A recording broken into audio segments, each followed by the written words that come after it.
પંચમહાલ જિલ્લાના ગોધરાના એક રહેણાંક મકાનમાં ગઈકાલે ગુરુવારે મોડી રાત્રે આગ ફાટી નીકળતા આગના ધુમાડાને કારણે ગુંગળાઈ જવાથી એક જ પરિવારના 4 સભ્યના મોત નીપજ્યા છે। આ દોષી પરિવાર મોટા પુત્ર દેવની સગાઈ માટે હરખભેર વાપી જવાની તૈયારી કરી રહ્યો હતો। રાતે સૂતેલો દોષી પરિવાર સવારે જાગી ન શક્યો। ગોધરાના બામરોલી રોડ પર આવેલા ગંગોત્રી નગર વિસ્તારમાં કરુણ ઘટના બની હતી। ગોધરામાં જ્વેલરીની દુકાન ધરાવતા કમલભાઈ દોશીના ઘરમાં આગ લાગી હતી, જેમાં દોશી પરિવારની ખુશીઓ માતમમાં ફેરવાઈ હતી। ઘરમાં લાગેલી આગમાં નાનકડો દોશી પરિવાર જ હોમાયો છે।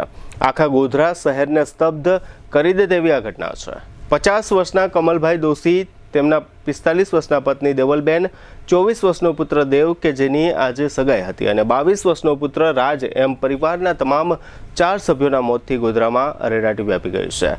સામા પક્ષે વેવાઈ પરિવારમાં પણ ખુશીની જગ્યાએ શોકનો દરિયો ઘૂઘવી રહ્યો છે।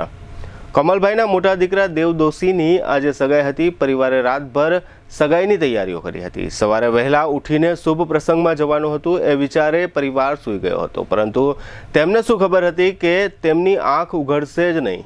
પરિવારના 4 સભ્યોનું આગને કારણે ઊંઘમાં જ મોત થયું હતું।